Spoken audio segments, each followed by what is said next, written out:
हाँ चलिए आगे तक कौन सा देख सकते हैं, विलोपन विधि। अच्छा देखो पहले हम देखते हैं विलोपन विधि। विलोपन विधि का मतलब होता क्या है।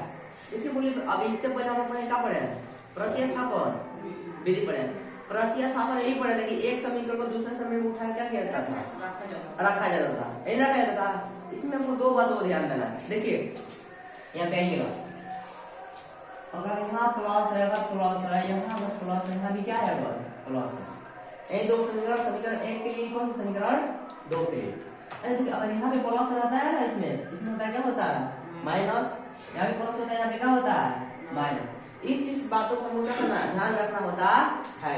तो ऐसे ही चलिए देखते हैं। पहले समीकरण बोलिए, एक समीकरण हम लेते हैं अपने आप से, क्या लेते हैं, चलिए वो समीकरण ले लेते हैं हम लोग।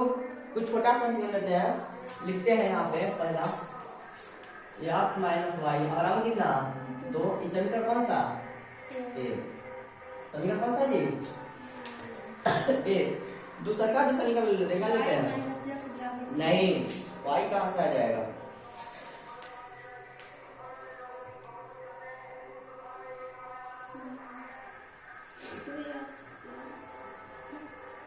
चलिए देखिए और ले हो गया ना जी।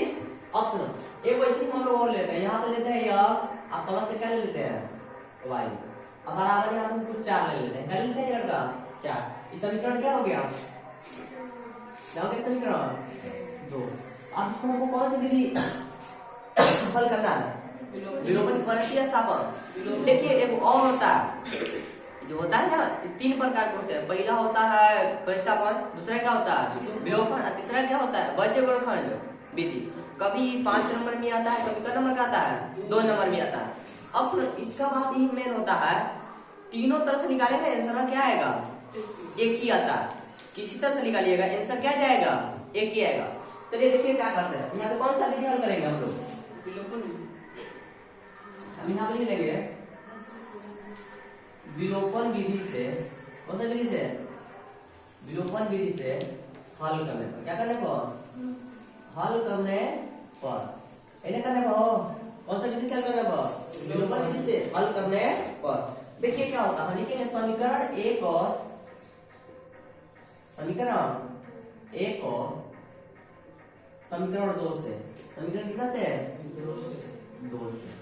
समीकरण एक और समीकरण कितना से जी 2 से। अब बताइए समीकरण क्या है x माइनस वाई बराबर कितना है 2। समीकरण कितना 1 हो गया आई। अब दूसरा क्या है x प्लस वाई बराबर कितना 4। समीकरण कौन सा 2। समीकरण क्या हो गया 2। तो हम कुछ नहीं करेंगे, यहाँ पे साइन बदलेंगे। साइन क्या करेंगे बदलेंगे, साइन मतलब होता है चिन्ह को बदलते हैं। क्या बदलते हैं, अगर यहाँ प्लस होते हैं यहाँ पे हम लोग क्या देते हैं माइनस, यहाँ प्लस होते हैं क्या देते हैं माइनस, यहाँ प्लस होते हैं यहाँ पे क्या देते हैं माइनस। कोई दिक्कत, चलिए अच्छा ऊपर प्लस है वो क्या है माइनस, यहाँ आपस में क्या कर देगा कट गया। अच्छा तो ऐसे चीज में बिचला मतलब होता है कोई चीज से नहीं, तो माइनस है माइनस प्लस, इसके आगे एक छुपा है, इसके भी आगे एक छुपा है, एक कितना हो जाएगा 2। वाई है 2, चिन्ह किसका लग जाएगा माइनस। अब बराबर, अच्छा ऊपर प्लस है नीचे क्या है माइनस, और प्लस माइनस क्या होता है माइनस। कभी 2 में से 4 निकलेगा तो हम किस में से घटा देंगे 4 में से कितना घटा देंगे 2, तो कितना बच जाएगा माइनस के 2। अब माइनस माइनस कट गया। अच्छा तो y बराबर क्या लिख सकते हैं 2 बटा के 2 ई का बार में 1 बार में, तो y का मान कितना 1। अब आते हैं फिर देखिए y का मान किसी ने दिया समीकरण 1 में किया समीकरण 2, तो लिखते हैं y का मान समीकरण कितना करने पर 1 में रखने पर। आपको जो समीकरण जिसमें अच्छा लगे आप उसी में क्या कर सकते हैं रख सकते हैं। हालांकि इतना कोशिश कीजिए जो समीकरण आपको हल्का लगे ना हल्का, तो हल्के में आप रखिएगा। तो अब बताइए कितना हो जाएगा, समीकरण 1 क्या है x माइनस वाई बराबर कितना 2। समीकरण कौन सा 1 है, इसमें हमको रखना है, क्या रखना है हमको बोलिए y की जगह कितना रखना है हमको, पुट करना है x है तो x माइनस y की जगह कितना पुट करना है 1 बराबर कितना 2। x बराबर माइनस में है तो चल जाएगा 1 प्लस 1 x बराबर कितना 3। बताइए x का मान 3 आ गया, y का मान कितना आ जाएगा 1। तो यहाँ पे समीकरण बराबर था तो हम कर लिए, समीकरण बराबर तो क्या करेंगे कर लिए। और हमारा समीकरण बराबर नहीं है तो क्या करेंगे, जैसे देखिए इधर हम आते हैं हो गया, तो हम लेते हैं दूसरा समीकरण। तो क्या लेते हैं लड़का, दूसरा समीकरण लेते हैं। यहाँ पे देखो ले लेते हैं x प्लस के y बराबर कितना लेते हैं हम लोग लेते हैं 5। ये समीकरण कौन सा ए हो गया। अब आते हैं दूसरा हम लोग समीकरण ले लेते हैं 2x माइनस 3y बराबर कितना 4। समीकरण कौन सा हो गया 2, समीकरण 2।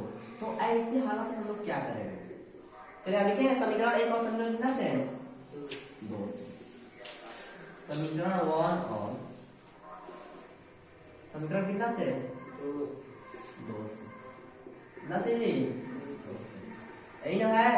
तो अब बताइए देखिए क्या करते हैं, x प्लस y बराबर कितना 5। समीकरण कौन सा था 1 हो गया। अब दूसरा आइए 2x माइनस 3y बराबर कितना, समीकरण कितना 4 हो गया। समीकरण कितना हो जाएगा 2। कोई दिक्कत, चलिए अच्छा ये देखिए कोई एक दूसरे से कटने वाला है क्या करें, बराबर है क्या दोनों समीकरण नहीं है, बराबर है समीकरण। जब इस समय में ऐसे वक्त में ऐसे हालत में समीकरण बराबर नहीं होता है ना, हम समीकरण को बराबर करते हैं। क्या करते हैं समीकरण को बराबर। तो बराबर में कुछ तो आइडिया होना चाहिए। तो देखो बराबर में क्या आइडिया करते हैं, या तो ऊपर वाला को बराबर कीजिए या तो नीचे वाला को बराबर कीजिए। चाहे x को बराबर कर दीजिए या चाहे तो y को बराबर कीजिए, किसी एक को बराबर कीजिए, एक का मान कीजिए। अच्छा ये बताइए अब ऊपर में हम 2 से गुणा कर दे रहे हैं, कितना से 2 से, और नीचे में कितना से गुणा कर दे 1 से। तो अब बराबर हो जाएगा का देखिए 2 में x का गुणा करो 2 प्लस है तो 2 में y का गुणा करो 2y, अब 5 गुणा के अभी नया समीकरण का रूप लेगा। किस समीकरण का, इसको लिख सकते हैं समीकरण कितना 3। समीकरण कितना जी 3। अच्छा इसमें एक का मल्टीप्लाई करें तो कोई फर्क पड़ने वाला है नहीं। तो जो समीकरण उसी को लिख लीजिए x minus 2x minus 3y बराबर कितना 4। समीकरण कौन सा 4 हो जाएगा क्या। अब बताइए क्या एक और दूसरा से मतलब है, अच्छा यहाँ प्लस है तो माइनस है तो प्लस है तो माइनस, कोई दिक्कत। अच्छा तो कट गई नहीं कट गई आसानी से, उसमें कट रहा था देखिए तो कट रहा था, अगर नहीं कट रहा तो हम समीकरण क्या कर लिए थे बराबर किए। तो अब बताइए इससे मतलब है नहीं ना, मतलब है तो कितना हो जाएगा बोलिए 2 और 3 कितना हो जाएगा 5y बराबर कितना हो जाएगा 10 में से घटाइए 4 कितना हो जाएगा 6। तो y का मान कितना आ जाएगा 6 बटा के 5। अब लिखते हैं y का मान, समीकरण कितना रखने को, अब जो आसान लगे उसी में हम रखते हैं किसी में 4 बना, 4 आसान है 4 क्या है आसान है, कितना आसान है। तो हम लिख देंगे समीकरण कितना में रखने को 3 में, क्योंकि आप किसी में रख सकते हो मतलब नहीं है। तो समीकरण कितना रखने को हमको, समीकरण 3 में रखने पर। तो समीकरण 3 क्या है यही ना है 2x प्लस 2y बराबर कितना 10 हो गया। तो अब चलिए y के ऊपर कितना रखना है 2x से, तो 2x प्लस 2 है 2 into y के ऊपर कितना पुट करना है बराबर कितना हो जाएगा 10। इतना हो गया क्या। अब इधर आते हैं, चलिए 2x तो क्या लिखते हैं इधर 2x प्लस है तो प्लस 6 गुना के 12 बटा के 5। मतलब कटने वाला है क्या कहीं बराबर कितना ये 10। तो इसका एलसीएम निकाल ले, एलसीएम कितना आ जाएगा 5। अगर मन करे आपको एलसीएम निकालने का प्लस में तो आप चाहे तो उधर ही काट लगा सकते हो, तो मतलब नहीं है। इसका एलसीएम कितना आ जाएगा 5, इसके बटा में 1 दे सकते हैं। तो ये कितना आ जाएगा 5 का 5 गुना के प्लस 12 बराबर कितना। ऐसे हालत में तिक्की क्या करते हैं इसके बटा में 1 दे सकते हैं। चलिए मिला लीजिए इधर कितना हो जाएगा 10x प्लस 12 बराबर 10 बचे 50। एक जाति को प्लस में है तो चल जाएगा बराबर के माइनस के 12 तो 10 यक्स बराबर हो जाएगा। कितना घटा लीजिए 38 यक्स बराबर कितना आ जाएगा 38 बटा के 10 कट जाएगा क्या है 5 बार में कौन बार में 10 2 बार में एक बार में 19 बार में। तो ये यक्स का मान है क्या इसका मान है क्या y का मान कहाँ y का मान इतना है हमारा सॉल्व बन के क्या हो गया तो यार इसको बस हम लोग कौन सा ली थी 0 पर मिली। इसमें ये नहीं होता एक का मान दूसरे में उठाएगा करना पलटना इसमें खाली प्लस माइनस का फेर होता है किसका होता है प्लस माइनस इसको उतार लीजिए इसको बोलते हैं